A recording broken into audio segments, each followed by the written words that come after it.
ವಶಕ್ಕೆ ಪಡೆದಿದ್ದಾರೆ. ಆದ್ರೆ ವಶಕ್ಕೆ ಪಡೆಯುವ ಸಂದರ್ಭದಲ್ಲಿ ನೀವು ಗಮನಿಸಿರಬಹುದು, ಇದು ಬಿಜೆಪಿ ಸರ್ಕಾರದ ಹುನ್ನಾರ ಅನ್ನೋ ಒಂದು ಮಾತು, ಎಸ್ಐಟಿ ತನಿಖೆಯನ್ನ ನಿಲ್ಲಿಸ್ಲಿಕ್ಕೆ ಮಾಡ್ತಿರುವ ಹುನ್ನಾರ ಅನ್ನೋ ಎರಡನೇ ಮಾತು. ಈ ಕಾರಣಕ್ಕ ನೀವು ದೂರು ಕೊಟ್ಟಿದ್ದು? ಇಲ್ಲ, ಇದು ತಪ್ಪು.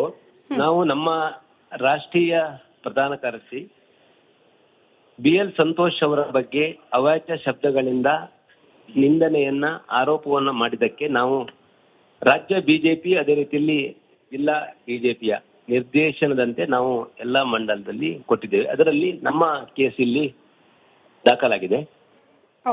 ಸಂಘಟನಾ ಕಾರ್ಯದರ್ಶಿ ಅವರು ಗೊತ್ತಿದೆ, ಅವರು ಒಬ್ಬ ಇಂಜಿನಿಯರ್ ಪದವೀಧರನಾಗಿ ಸ್ವಯಂ ಸೇವಕನಾಗಿ ಕೆಲಸ ಮಾಡಿ ತನ್ನ ಸರ್ವಸ್ವವನ್ನ ದೇಶ ಸೇವೆ ಮತ್ತು ಪಕ್ಷ ಸೇವೆಯಲ್ಲಿ ತೊಡಗಿಸಿಕೊಂಡವರು. ಅವರ ಬಗ್ಗೆ ಪಕ್ಷದ ಕಾರ್ಯಕರ್ತರಿಗೆ ಬಹಳ ಗೌರವ ಇದೆ.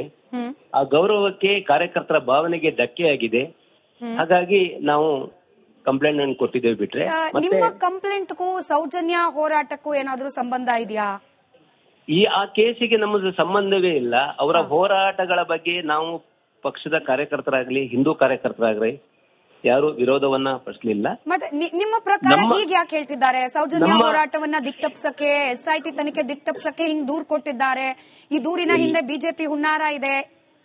ಬಿಜೆಪಿಯ ಹುನ್ನಾರ ಏನು ಇಲ್ಲ. ನಮ್ಮ ಪಕ್ಷದ ನಾಯಕರಾದಂತ BL ಸಂತೋಷ್ ಅವರ ಬಗ್ಗೆ ಅವ್ಯಾಚ್ಯ ಶಬ್ದಗಳಿಂದ ನಿಂದನೆ ಆರೋಪಗಳನ್ನ ಮಾಡಿದ ಉದ್ದೇಶದಿಂದ ನಾವು ನೇರವಾಗಿ ಕಂಪ್ಲೇಂಟ್ ಅನ್ನ ಕೊಟ್ಟಿದ್ದೇವೆ.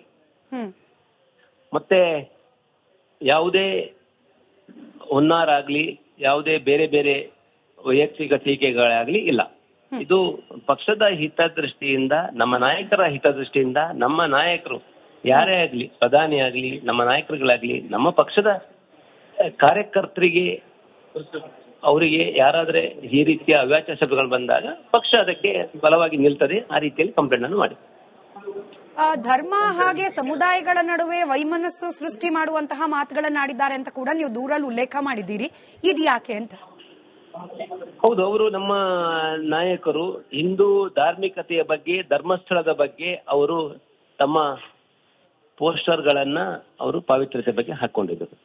ಅದೇ ಉದ್ದೇಶಕ್ಕೆ ಅವರ ಬಗ್ಗೆ ಅವ್ಯಾಚ್ಯ ಶಬ್ದಗಳನ್ನ ನಿಂದಿಸಿ ಆರೋಪಿಸಿ ಮಾತಾಡಿದ್ದನ್ನ ನಾವು ಫೇಸ್ಬುಕ್ ಸಾಮಾಜಿಕ ಜಾಲತಾಣಗಳನ್ನು ನೋಡಿದ್ದೇವೆ. ಆ ಉದ್ದೇಶದಿಂದ ಕಂಪ್ಲೇಂಟ್ ಮಾಡಿದ್ದೇವೆ. ಸಾಕಷ್ಟು ನಮ್ಮ ಪಕ್ಷದ ಕಾರ್ಯಕರ್ತರಿಗೆ ನೋವಾಗಿದೆ. ಈ ಸೌಜನ್ಯ ಹೋರಾಟದ ದಿಕ್ಕು ತಪ್ಪಿಸ್ತಾ ಇರೋದು, ಹಾಗೆ ಧರ್ಮಸ್ಥಳವನ್ನ ಕಾಪಾಡ್ಲಿಕ್ಕೆ SIT ತನಿಖೆಯನ್ನು ವಿರೋಧ ಮಾಡ್ತಿರೋದೇ BL ಸಂತೋಷ್ ಅವರು ಅಂತ ಹೇಳಿ ಮಾತನಾಡಿದ್ರು ತಿಮ್ಮರೋಡಿ ಅವರು. ಅದ್ರಲ್ಲಿ ಏನು ಬರುವುದಿಲ್ಲ. ಅವರು ಸ್ಪಷ್ಟವಾಗಿ ಹೇಳಿದ್ದಾರೆ, ನಮ್ಮ ಧಾರ್ಮಿಕ ಶ್ರದ್ಧಾ ಕೇಂದ್ರ, ಹಿಂದೂಗಳ ಭಕ್ತಿ ಭಾವದ ಕೇಂದ್ರ, ಆ ಕೇಂದ್ರಕ್ಕೆ ಏನೋ ಒಂದು ರೀತಿಯಲ್ಲಿ ಅಪಪ್ರಚಾರ ಆಗ್ತದೆ, ಅದನ್ನ ಯಾವುದೋ ಒಂದು ರೀತಿಯಲ್ಲಿ ಅದರ ಬಗ್ಗೆ ಷಡ್ಯಂತ್ರ ಆಗ್ತದೆ, ಅದ್ರ ಬಗ್ಗೆ ಅವರು ಮಾತಾಡಿದ್ದಾರೆ. ಬಿಟ್ರೆ ಬೇರೆ ಯಾವುದೇ ನಮ್ಮ ತುಂಬಾ ವರ್ಷದಿಂದ ಹೋರಾಟದಲ್ಲಿ ನಮ್ಮ ಕಾರ್ಯಕರ್ತರು, ನಮ್ಮ ಪಕ್ಷದ ಕಾರ್ಯಕರ್ತರು, ನಮ್ಮ ಹಿಂದೂ ಕಾರ್ಯಕರ್ತರು ಆ ಒಂದು ಹೋರಾಟದಲ್ಲಿ ಭಾಗವಹಿಸಿದ್ದಾರೆ. ಎಲ್ಲಿಯೂ ನಮ್ಮ ಆ ಒಂದು ಭಾಗವಹಿಸಬಾರದು ಇನ್ನೊಂದು ಯಾವುದೇ ಇನ್ಸ್ಟ್ರಕ್ಷನ್ ಇರಲಿಲ್ಲ. ಆದ್ರೆ ಸ್ಪಷ್ಟವಾಗಿ ನಮ್ಮ ಧಾರ್ಮಿಕತೆಯ ಬಗ್ಗೆ ಒಂದು ಅನ್ಯಾಯ ಆಗ್ತಾ ಇದೆ, ನಮ್ಮ ಪವಿತ್ರವಾದ ಕ್ಷೇತ್ರದ ಬಗ್ಗೆ ಅನ್ಯಾಯ ಆಗ್ತಾ ಇದೆ. ಆ ದೃಷ್ಟಿಯಿಂದ BL ಸಂತೋಷ್ ಅವರು ಒಂದು ಹೇಳಿಕೆಯನ್ನು ಕೊಟ್ಟಿದ್ದಾರೆ. ಆ ಹೇಳಿಕೆಗೆ ವಿರುದ್ಧವಾಗಿ ಆ ವ್ಯಕ್ತಿ ಆರೋಪಗಳನ್ನು ಮಾಡಿದ್ದಾರೆ. ಅದ್ರ ಬಗ್ಗೆ ನಾವು ಕಂಪ್ಲೇಂಟ್ ಮಾಡಿದ್ವಿ. ಸೊ ನಿಮಗೆ SIT ತನಿಖೆಯನ್ನ ಸ್ಟಾಪ್ ಮಾಡಿಸೋದಾಗ್ಲಿ, ಸೌಜನ್ಯ ಹೋರಾಟವನ್ನ ಸ್ಟಾಪ್ ಮಾಡಿಸೋದಾಗ್ಲಿ ಉದ್ದೇಶ ಇಲ್ವಾ? ದೂರ್ ಕೊಡೋ ಏನು ಇಲ್ಲ. SIT ತನಿಖೆಯನ್ನ ನಾವೇ ಸ್ವಾಗತಿಸಿದ್ದೇವೆ, ನಮ್ಮ ಪಕ್ಷದ ನಾಯಕರೇ ಸ್ವಾಗತಿಸಿದ್ದಾರೆ. SIT ತನಿಖೆಯಿಂದ ಸತ್ಯಾಂಶಗಳು ಹೊರಬರಬೇಕು. ಅದ್ರ ಬಗ್ಗೆ ನಾವೆಲ್ಲ ಸ್ವಾಗತಿಸ್ತೇವೆ. ಅದ್ರ ಬಗ್ಗೆ ಏನು ನಮ್ಮ ಹುನ್ನಾರ ಆಗ್ಲಿ, ಅದ್ರ ಬಗ್ಗೆ ಯಾವುದೇ ವಿರುದ್ಧವಾದ ಹೇಳಿಕೆಗಳಾಗಿ ನಮ್ದಿಲ್ಲ. ರೈಟ್. ಧನ್ಯವಾದ ರಾಜೀವ್ ಅವರೇ. ರಿಪಬ್ಲಿಕ್ ಕನ್ನಡದ ಜೊತೆ ಮಾತನಾಡಿದಕ್ಕೆ. ಇದು ದೂರುದಾರ ರಾಜೀವ್ ಕುಲಾಲ್ ಅವರ ಹೇಳಿಕೆ. ಸೌಜನ್ಯ ಹೋರಾಟಕ್ಕಾಗ್ಲಿ, ಧರ್ಮಸ್ಥಳದಲ್ಲಿ ನಡೀತಿರುವ SIT ತನಿಖೆಗಾಗ್ಲಿ ನನಗೂ ಆ ಯಾವುದೇ ವಿಚಾರಗಳಿಗೂ ಸಂಬಂಧ ಇಲ್ಲ. ಪಕ್ಷದ ನಾಯಕರಾದ BL ಸಂತೋಷ್ ಅವರ ವಿರುದ್ಧವಾಗಿ ಅವಾಚ್ಯ ಶಬ್ದಗಳನ್ನ ಬಳಕೆ ಮಾಡಿ ಮಾತನಾಡಿದ್ರು. ಒಬ್ಬ ಪಕ್ಷದ ಕಾರ್ಯಕರ್ತನಾಗಿ, ಸ್ಥಳೀಯ ನಾಯಕನಾಗಿ ನಾನು ಅದನ್ನ ಕೇಳಿಸ್ಕೊಂಡು ಸುಮ್ಮನೆ ಕೂಡ್ಲಿಕ್ಕೆ ಸಾಧ್ಯ ಇಲ್ಲ. ಹೀಗಾಗಿ ಸ್ಥಳೀಯ ಮಟ್ಟದಲ್ಲಿ ಹಾಗೆ ರಾಜ್ಯ ಮಟ್ಟದಲ್ಲಿ ನಾಯಕರ ಜೊತೆಯಲ್ಲಿ ಮಾತುಕತೆ ನಡೆಸಿ ವೈಯಕ್ತಿಕವಾಗಿ ದಾಖಲು ಮಾಡಿರುವ ಕಂಪ್ಲೇಂಟ್ ಇದು ಕೇವಲ ತಿಮ್ಮರೋಡಿ ಅವರ ಅವಾಚ್ಯ ಪದ ಬಳಕೆಯ ವಿರುದ್ಧದ ದೂರೇ ಹೊರತು SIT ಆಗ್ಲಿ, ಸೌಜನ್ಯ ಪ್ರಕರಣ ಆಗ್ಲಿ ಈ ದೂರಿನ ಹಿನ್ನೆಲೆಗೆ ಯಾವುದೇ ರೀತಿಯಲ್ಲೂ ಕೂಡ ಸಂಬಂಧಿಸಿದ್ದಲ್ಲ ಅಂತ ಹೇಳಿ ದೂರುದಾರರಾದ ರಾಜೀವ್ ಕುಲಾಲ್ ಅವರೇ ಸ್ಪಷ್ಟಪಡಿಸಿದ್ದಾರೆ. ವಶಕ್ಕೆ ಪಡೆದಿದ್ದಾರೆ. ಆದ್ರೆ ವಶಕ್ಕೆ ಪಡೆಯುವ ಸಂದರ್ಭದಲ್ಲಿ ನೀವು ಗಮನಿಸಿರಬಹುದು, ಇದು ಬಿಜೆಪಿ ಸರ್ಕಾರದ ಹುನ್ನಾರ ಅನ್ನೋ ಒಂದು ಮಾತು, ಎಸ್ಐಟಿ ತನಿಖೆಯನ್ನ ನಿಲ್ಲಿಸ್ಲಿಕ್ಕೆ ಮಾಡ್ತಿರುವ ಹುನ್ನಾರ ಅನ್ನೋ ಎರಡನೇ ಮಾತು. ಈ ಕಾರಣಕ್ಕ ನೀವು ದೂರು ಕೊಟ್ಟಿದ್ದು? ಇಲ್ಲ, ಇದು ತಪ್ಪು.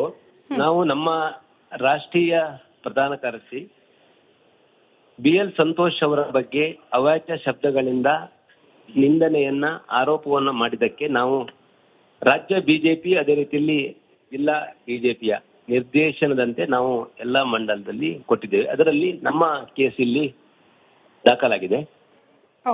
ಸಂಘಟನಾ ಕಾರ್ಯದರ್ಶಿ ಅವರು ಗೊತ್ತಿದೆ, ಅವರು ಒಬ್ಬ ಇಂಜಿನಿಯರ್ ಪದವೀಧರನಾಗಿ ಸ್ವಯಂ ಸೇವಕನಾಗಿ ಕೆಲಸ ಮಾಡಿ ತನ್ನ ಸರ್ವಸ್ವವನ್ನ ದೇಶ ಸೇವೆ ಮತ್ತು ಪಕ್ಷ ಸೇವೆಯಲ್ಲಿ ತೊಡಗಿಸಿಕೊಂಡವರು. ಅವರ ಬಗ್ಗೆ ಪಕ್ಷದ ಕಾರ್ಯಕರ್ತರಿಗೆ ಬಹಳ ಗೌರವ ಇದೆ. ಆ ಗೌರವಕ್ಕೆ ಕಾರ್ಯಕರ್ತರ ಭಾವನೆಗೆ ಧಕ್ಕೆಯಾಗಿದೆ. ಹಾಗಾಗಿ ನಾವು ಕಂಪ್ಲೇಂಟ್ ಅನ್ನು ಕೊಟ್ಟಿದ್ದೇವೆ. ಬಿಟ್ರೆ ನಿಮ್ಮ ಕಂಪ್ಲೇಂಟ್ಗೂ ಸೌಜನ್ಯ ಹೋರಾಟಕ್ಕೂ ಏನಾದ್ರೂ ಸಂಬಂಧ ಇದೆಯಾ? ಆ ಕೇಸಿಗೆ ನಮ್ಮದು ಸಂಬಂಧವೇ ಇಲ್ಲ. ಅವರ ಹೋರಾಟಗಳ ಬಗ್ಗೆ ನಾವು ಪಕ್ಷದ ಕಾರ್ಯಕರ್ತರಾಗ್ಲಿ ಹಿಂದೂ ಕಾರ್ಯಕರ್ತರಾಗ್ಲಿ ಯಾರು ವಿರೋಧವನ್ನ ಪಡಿಸಲಿಲ್ಲ. ಮತ್ತೆ ನಿಮ್ಮ ಪ್ರಕಾರ ಹೀಗೆ ಯಾಕೆ ಹೇಳ್ತಿದ್ದಾರೆ? ಸೌಜನ್ಯ ಹೋರಾಟವನ್ನ ದಿಕ್ತಪ್ಸಕ್ಕೆ, SIT ತನಿಖೆ ದಿಕ್ತಪ್ಸಕ್ಕೆ ಹಿಂಗ್ ದೂರ್ ಕೊಟ್ಟಿದ್ದಾರೆ. ಈ ದೂರಿನ ಹಿಂದೆ ಬಿಜೆಪಿ ಹುನ್ನಾರ ಇದೆ. ಬಿಜೆಪಿಯ ಹುನ್ನಾರ ಏನೂ ಇಲ್ಲ. ನಮ್ಮ ಪಕ್ಷದ ನಾಯಕರಾದಂತ BL ಸಂತೋಷ್ ಅವರ ಬಗ್ಗೆ ಅವ್ಯಾಚ್ಯ ಶಬ್ದಗಳಿಂದ ನಿಂದನೆ ಆರೋಪಗಳನ್ನ ಮಾಡಿದ ಉದ್ದೇಶದಿಂದ ನಾವು ನೇರವಾಗಿ ಕಂಪ್ಲೇಂಟ್ ಅನ್ನ ಕೊಟ್ಟಿದ್ದೇವೆ. ಮತ್ತೆ ಯಾವುದೇ ಹುನ್ನಾರ ಆಗ್ಲಿ ಯಾವುದೇ ಬೇರೆ ಬೇರೆ ವೈಯಕ್ತಿಕ ಟೀಕೆಗಳಾಗ್ಲಿ ಇಲ್ಲ.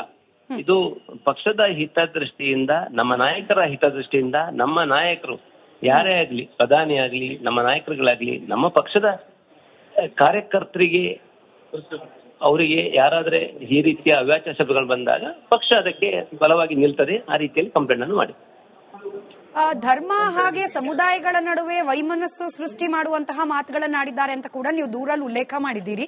ಇದು ಯಾಕೆ ಅಂತ? ಹೌದು, ಅವರು ನಮ್ಮ ನಾಯಕರು ಹಿಂದೂ ಧಾರ್ಮಿಕತೆಯ ಬಗ್ಗೆ, ಧರ್ಮಸ್ಥಳದ ಬಗ್ಗೆ ಅವರು ತಮ್ಮ ಪೋಸ್ಟರ್ಗಳನ್ನ ಅವರು ಪಾವಿತ್ರ್ಯತೆ ಬಗ್ಗೆ ಹಾಕೊಂಡಿದ್ದರು. ಅದೇ ಉದ್ದೇಶಕ್ಕೆ ಅವರ ಬಗ್ಗೆ ಅವ್ಯಾಚ್ಯ ಶಬ್ದಗಳನ್ನ ನಿಂದಿಸಿ ಆರೋಪಿಸಿ ಮಾತಾಡಿದ್ದನ್ನ ನಾವು ಫೇಸ್ಬುಕ್ ಸಾಮಾಜಿಕ ಜಾಲತಾಣಗಳನ್ನು ನೋಡಿದ್ದೇವೆ. ಆ ಉದ್ದೇಶದಿಂದ ಕಂಪ್ಲೇಂಟ್ ಮಾಡಿದ್ದೇವೆ. ಸಾಕಷ್ಟು ನಮ್ಮ ಪಕ್ಷದ ಕಾರ್ಯಕರ್ತರಿಗೆ ನೋವಾಗಿದೆ. ಈ ಸೌಜನ್ಯ ಹೋರಾಟದ ದಿಕ್ಕು ತಪ್ಪಿಸ್ತಾ ಇರೋದು, ಹಾಗೆ ಧರ್ಮಸ್ಥಳವನ್ನ ಕಾಪಾಡ್ಲಿಕ್ಕೆ SIT ತನಿಖೆಯನ್ನು ವಿರೋಧ ಮಾಡ್ತಿರೋದೇ BL ಸಂತೋಷ್ ಅವರು ಅಂತ ಹೇಳಿ ಮಾತನಾಡಿದ್ರು ತಿಮ್ಮರೋಡಿ ಅವರು. ಅದ್ರಲ್ಲಿ ಏನು ಬರುವುದಿಲ್ಲ. ಅವರು ಸ್ಪಷ್ಟವಾಗಿ ಹೇಳಿದ್ದಾರೆ, ನಮ್ಮ ಧಾರ್ಮಿಕ ಶ್ರದ್ಧಾ ಕೇಂದ್ರ, ಹಿಂದೂಗಳ ಭಕ್ತಿ ಭಾವದ ಕೇಂದ್ರ, ಆ ಕೇಂದ್ರಕ್ಕೆ ಏನೋ ಒಂದು ರೀತಿಯಲ್ಲಿ ಅಪಪ್ರಚಾರ ಆಗ್ತದೆ, ಅದನ್ನ ಯಾವುದೋ ಒಂದು ರೀತಿಯಲ್ಲಿ ಅದ್ರ ಬಗ್ಗೆ ಷಡ್ಯಂತ್ರ ಆಗ್ತದೆ, ಅದ್ರ ಬಗ್ಗೆ ಅವರು ಮಾತಾಡಿದ್ದಾರೆ. ಬಿಟ್ರೆ ಬೇರೆ ಯಾವುದೇ ನಮ್ಮ ತುಂಬಾ ವರ್ಷದಿಂದ ಹೋರಾಟದಲ್ಲಿ ನಮ್ಮ ಕಾರ್ಯಕರ್ತರು, ನಮ್ಮ ಪಕ್ಷದ ಕಾರ್ಯಕರ್ತರು, ನಮ್ಮ ಹಿಂದೂ ಕಾರ್ಯಕರ್ತರು ಆ ಒಂದು ಹೋರಾಟದಲ್ಲಿ ಭಾಗವಹಿಸಿದ್ದಾರೆ. ಎಲ್ಲಿಯೂ ನಮ್ಮ ಆ ಒಂದು ಭಾಗವಹಿಸಬಾರದು ಇನ್ನೊಂದು ಯಾವುದೇ ಇನ್ಸ್ಟ್ರಕ್ಷನ್ ಇರಲಿಲ್ಲ. ಆದ್ರೆ ಸ್ಪಷ್ಟವಾಗಿ ನಮ್ಮ ಧಾರ್ಮಿಕತೆಯ ಬಗ್ಗೆ ಒಂದು ಅನ್ಯಾಯ ಆಗ್ತಾ ಇದೆ, ನಮ್ಮ ಪವಿತ್ರವಾದ ಕ್ಷೇತ್ರದ ಬಗ್ಗೆ ಅನ್ಯಾಯ ಆಗ್ತಾ ಇದೆ. ಆ ದೃಷ್ಟಿಯಿಂದ BL ಸಂತೋಷ್ ಅವರು ಒಂದು ಹೇಳಿಕೆಯನ್ನು ಕೊಟ್ಟಿದ್ದಾರೆ. ಆ ಹೇಳಿಕೆಗೆ ವಿರುದ್ಧವಾಗಿ ಆ ವ್ಯಕ್ತಿ ಆರೋಪಗಳನ್ನು ಮಾಡಿದ್ದಾರೆ. ಅದ್ರ ಬಗ್ಗೆ ನಾವು ಕಂಪ್ಲೇಂಟ್ ಮಾಡಿದ್ವಿ. ಸೊ ನಿಮಗೆ SIT ತನಿಖೆಯನ್ನ ಸ್ಟಾಪ್ ಮಾಡಿಸೋದಾಗ್ಲಿ, ಸೌಜನ್ಯ ಹೋರಾಟವನ್ನ ಸ್ಟಾಪ್ ಮಾಡಿಸೋದಾಗ್ಲಿ ಉದ್ದೇಶ ಇಲ್ವಾ? ದೂರ್ ಕೊಡೋ ಏನು ಇಲ್ಲ. SIT ತನಿಖೆಯನ್ನ ನಾವೇ ಸ್ವಾಗತಿಸಿದ್ದೇವೆ, ನಮ್ಮ ಪಕ್ಷ ನಾಯಕರೇ ಸ್ವಾಗತಿಸಿದ್ದಾರೆ. SIT ತನಿಖೆಯಿಂದ ಸತ್ಯಾಂಶಗಳು ಹೊರಬರಬೇಕು, ಅದ್ರ ಬಗ್ಗೆ ನಾವೆಲ್ಲ ಸ್ವಾಗತಿಸ್ತೇವೆ. ಅದ್ರ ಬಗ್ಗೆ ಏನು ನಮ್ಮ ಹುನ್ನಾರ ಆಗ್ಲಿ, ಅದ್ರ ಬಗ್ಗೆ ಯಾವುದೇ ವಿರುದ್ಧವಾದ ಹೇಳಿಕೆಗಳಾಗಿ ನಮ್ದಿಲ್ಲ. ರೈಟ್. ಧನ್ಯವಾದ ರಾಜೀವ್ ಅವರೇ. ರಿಪಬ್ಲಿಕ್ ಕನ್ನಡದ ಜೊತೆ ಮಾತನಾಡಿದಕ್ಕೆ. ಇದು ದೂರುದಾರ ರಾಜೀವ್ ಕುಲಾಲ್ ಅವರ ಹೇಳಿಕೆ. ಸೌಜನ್ಯ ಹೋರಾಟಕ್ಕಾಗ್ಲಿ, ಧರ್ಮಸ್ಥಳದಲ್ಲಿ ನಡೀತಿರುವ SIT ತನಿಖೆಗಾಗ್ಲಿ ನನಗೂ ಆ ಯಾವುದೇ ವಿಚಾರಗಳಿಗೂ ಸಂಬಂಧ ಇಲ್ಲ. ಪಕ್ಷದ ನಾಯಕರಾದ BL ಸಂತೋಷ್ ಅವರ ವಿರುದ್ಧವಾಗಿ ಅವಾಚ್ಯ ಶಬ್ದಗಳನ್ನ ಬಳಕೆ ಮಾಡಿ ಮಾತನಾಡಿದ್ರು. ಒಬ್ಬ ಪಕ್ಷದ ಕಾರ್ಯಕರ್ತನಾಗಿ, ಸ್ಥಳೀಯ ನಾಯಕನಾಗಿ ನಾನು ಅದನ್ನ ಕೇಳಿಸ್ಕೊಂಡು ಸುಮ್ಮನೆ ಕೂಡ್ಲಿಕ್ಕೆ ಸಾಧ್ಯ ಇಲ್ಲ. ಹೀಗಾಗಿ ಸ್ಥಳೀಯ ಮಟ್ಟದಲ್ಲಿ ಹಾಗೆ ರಾಜ್ಯ ಮಟ್ಟದಲ್ಲಿ ನಾಯಕರ ಜೊತೆಯಲ್ಲಿ ಮಾತುಕತೆ ನಡೆಸಿ ವೈಯಕ್ತಿಕವಾಗಿ ದಾಖಲು ಮಾಡಿರುವ ಕಂಪ್ಲೇಂಟ್ ಇದು ಕೇವಲ ತಿಮ್ಮರೋಡಿ ಅವರ ಅವಾಚ್ಯ ಪದ ಬಳಕೆಯ ವಿರುದ್ಧದ ದೂರೇ ಹೊರತು SIT ಆಗ್ಲಿ, ಸೌಜನ್ಯ ಪ್ರಕರಣ ಆಗ್ಲಿ ಈ ದೂರಿನ ಹಿನ್ನೆಲೆಗೆ ಯಾವುದೇ ರೀತಿಯಲ್ಲೂ ಕೂಡ ಸಂಬಂಧಿಸಿದಲ್ಲ ಅಂತ ಹೇಳಿ ದೂರುದಾರರಾದ ರಾಜೀವ್ ಕುಲಾಲ್ ಅವರೇ ಸ್ಪಷ್ಟಪಡಿಸಿದ್ದಾರೆ.